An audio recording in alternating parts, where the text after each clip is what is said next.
Storm Claudia has unleashed a tragedy that perhaps the modern history of the United Kingdom and Portugal has never witnessed. This is not merely a storm. This is an event where both nations were utterly swept away, submerged in a sudden and intense devastation that defies belief. Everything unfolded in the blink of an eye. Just moments ago, bustling, vibrant cities are now terrifying. Black bodies of water. Cars parked on sidewalks have suddenly vanished in seconds, swept away by the current like children's toys. The rivers, once gentle and serene, are now like raging, angry monsters, overflowing their banks in an uncontrollable surge. The coastlines, the pride of both nations, have been ruthlessly ravaged, each wave pounding down like a colossal hammer.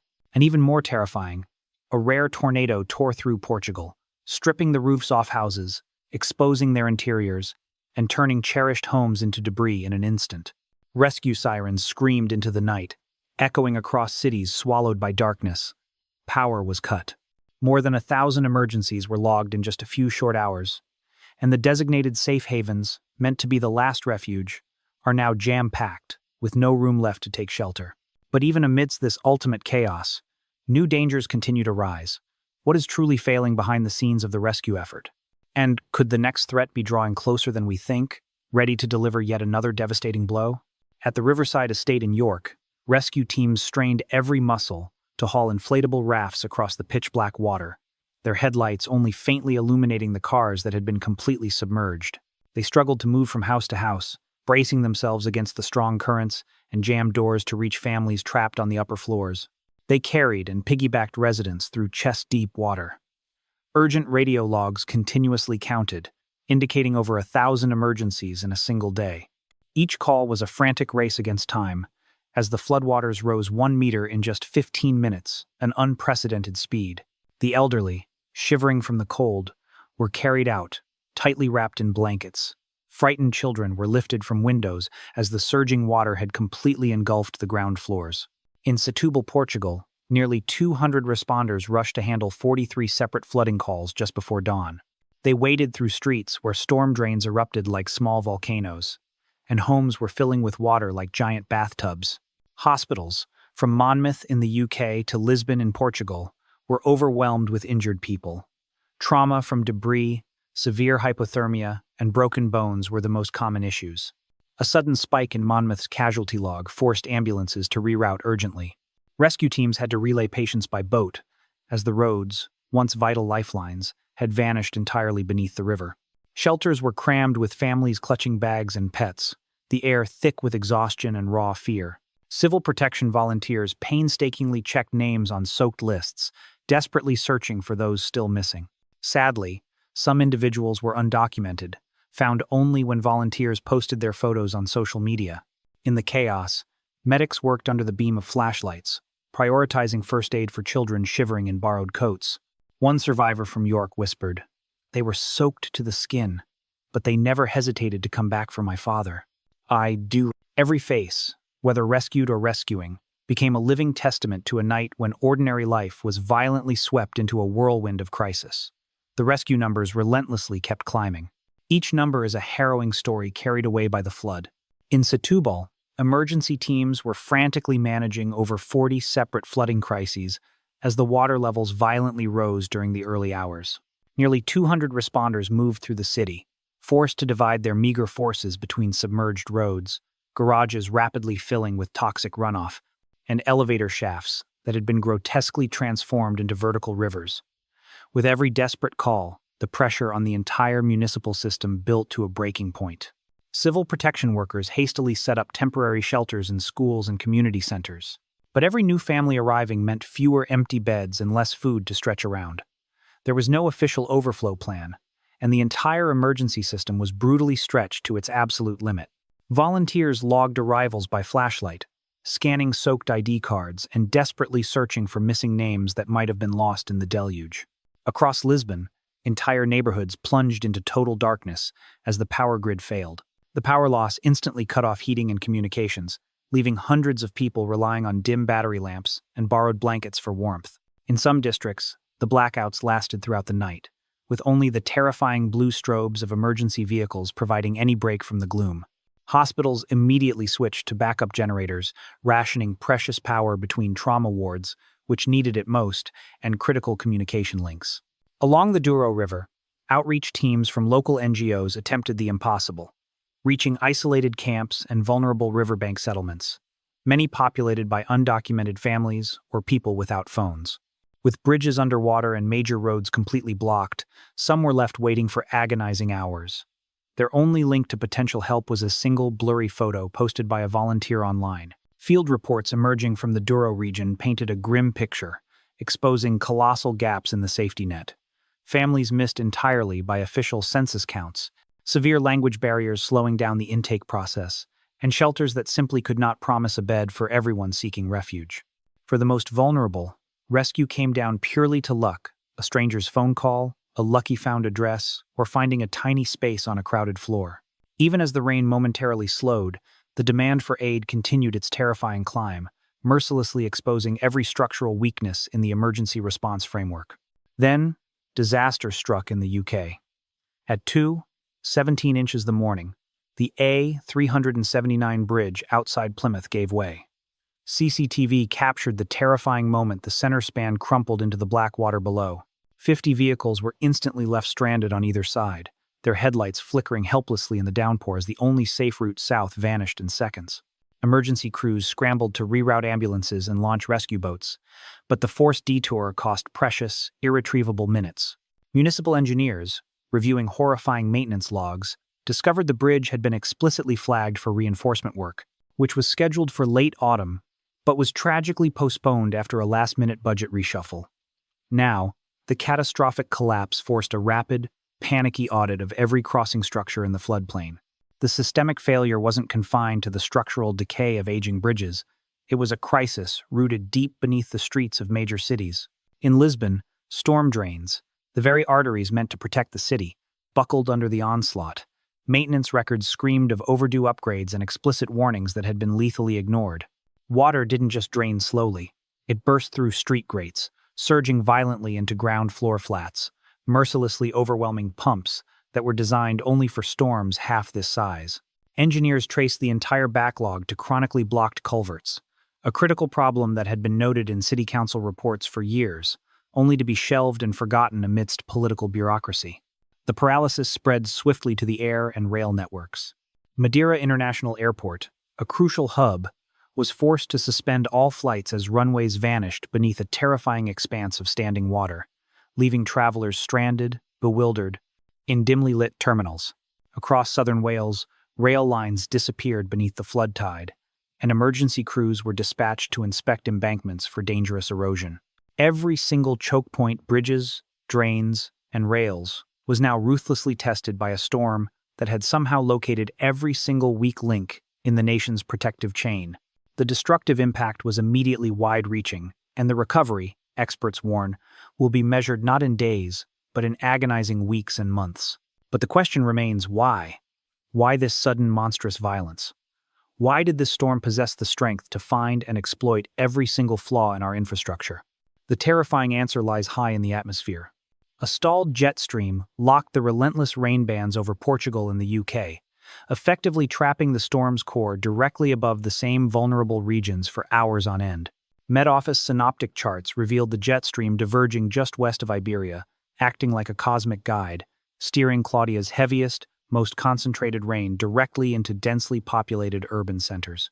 Simultaneously, a deeper, more chilling factor was at play: the ocean itself.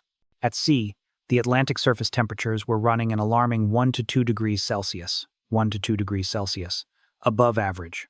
NOAA anomaly maps lit up the coastline like a Christmas tree, signaling a significantly deeper, more massive moisture reservoir than scientists had ever anticipated.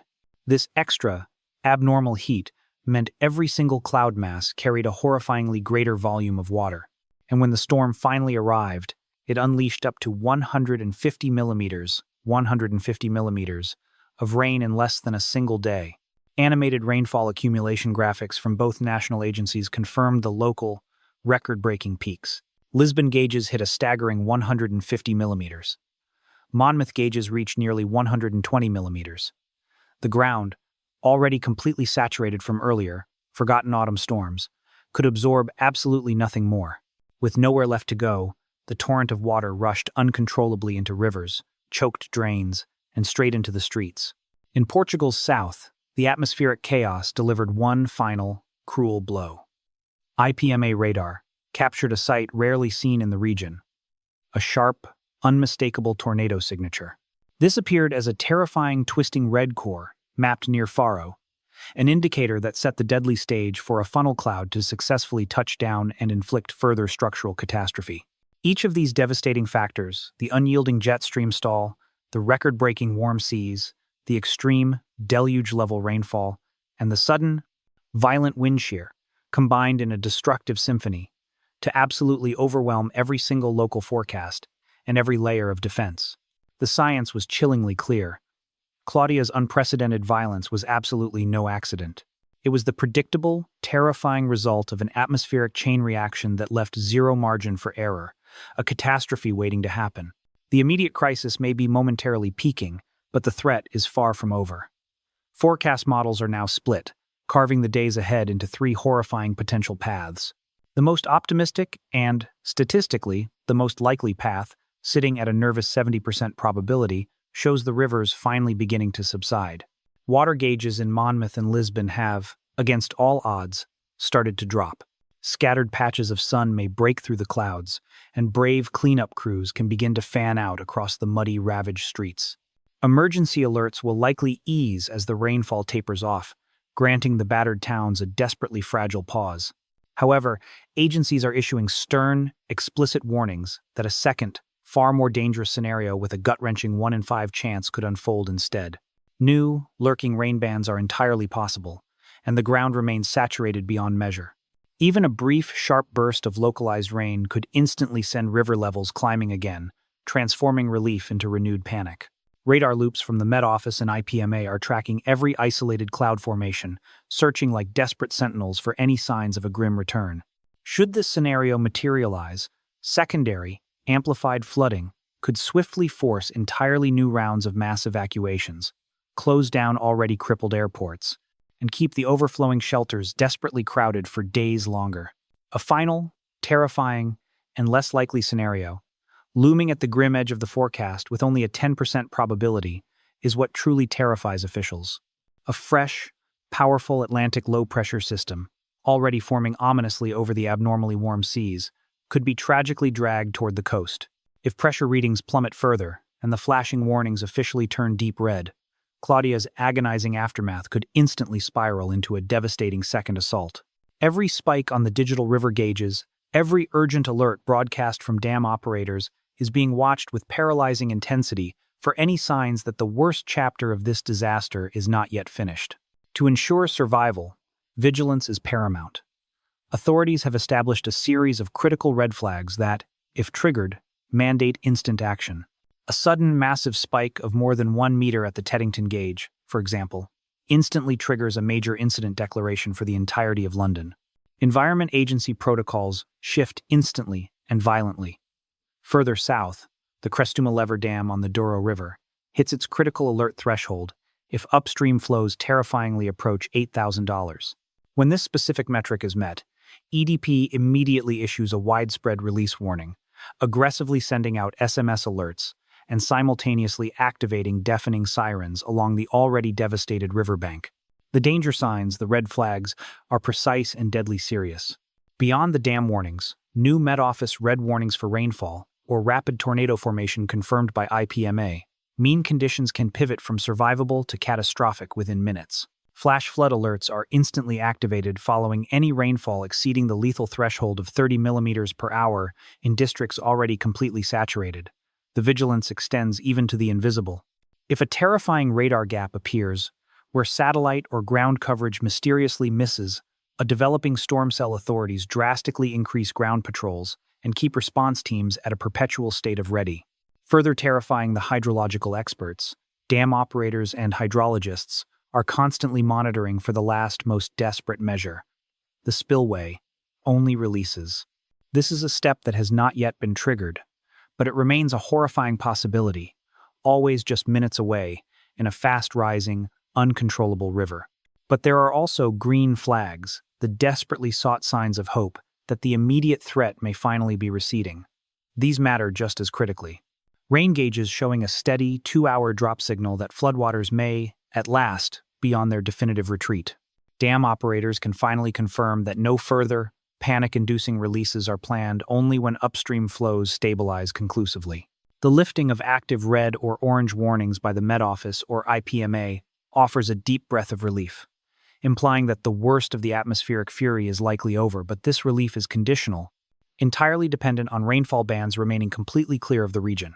Local agencies can begin the long process of downgrading alerts only when live, verifiable data irrevocably confirms that the immediate, existential threat has definitively passed.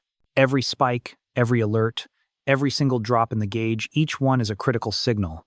For this traumatized region, right now, absolute vigilance is the singular key to survival. However, the final, most chilling message emerging from this disaster is not about the next 24 hours, it's about the next decade. Extreme storms like this monstrous Claudia are no longer a rare anomaly or a once-in-a-century event. They are, tragically, becoming the devastating norm. Warmer Atlantic waters, now proven to be the engine of Claudia's incredible power, are fueling a terrifying new era of flash floods, unprecedented wind shear, and destructive tornadoes across the entire European continent. Today's harrowing emergencies, the desperate rescues, the collapsed infrastructure, the overflowing morgues and shelters will soon be tomorrow's mundane normal. For every community that rebuilds its shattered homes and reinforces its broken bridges, the true, agonizing test is not how quickly they return to normal, but how fundamentally they prepare for the future. The question is not if the next storm will arrive, but when and with what unimaginable fury. We have seen the cost of negligence, the budget cuts that failed the Plymouth Bridge, the ignored reports that let Lisbon's drains fail. The terrifying truth staring us down is that the atmospheric forces unleashed by a warming planet are already too powerful for outdated infrastructure and complacent planning. Humanity is now engaged in a life-or-death race against a climate that has irrevocably changed. The scientific certainty is a burden we all must now carry. The next storm is not merely a threat, it is already forming, waiting for its moment to strike again. The clock is ticking, and this fragile pause is our final chance to prepare for the inevitable. The cost of Storm Claudia is not merely tallied in submerged vehicles, collapsed bridges, or even the tragic number of lives violently displaced. The true, crippling cost is the stark revelation of our collective vulnerability, the exposed illusion that modern, developed nations are somehow immune to nature's raw, escalating fury. We saw the direct financial cost of negligence, the budget lines slashed that sealed the fate of the A379 bridge, the ignored engineering reports that turned Lisbon's drainage system into a weapon against its own people. This isn't just a story about weather, it is a chilling indictment of human planning, a failure of imagination to grasp the scale of the crisis already upon us. As the floodlights dim and the mud dries, the real work, the fundamental, existential work, must begin.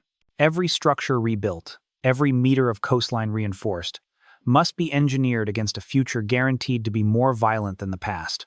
We must discard the outdated models and the comfortable complacency of a stable climate.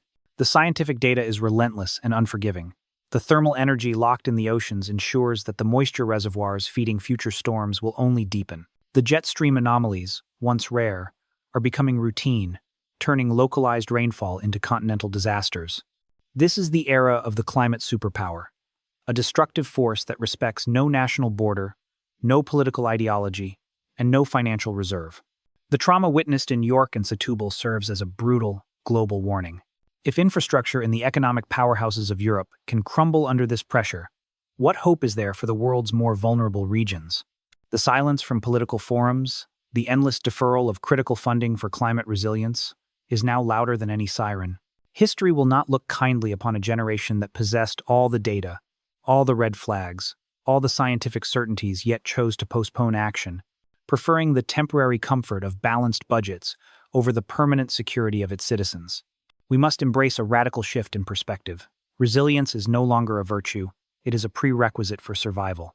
This means radical investment in smart infrastructure, not just patching old wounds, but building systems designed to withstand the ocean warming that has fundamentally altered the atmospheric equation. It demands transparency from government agencies, ensuring that citizens are not merely evacuated, but empowered with real-time, accurate warnings about the structural integrity of the places they call home. The fragile pause granted by the receding waters is not a time for self-congratulation, It is a precious, finite window for transformation. Because the truth is that the next Atlantic low is indeed forming. Its seeds were sown in the warm waters off the coast, and its path will be dictated by the same merciless physics that unleashed Claudia. We have been shown the cost of being unprepared. We have been granted a final warning. There is no negotiating with the forces now at play. The only certainty is that the fury of the atmosphere is accelerating. The question is, when it strikes again, will we be watching the news, or will we be ready?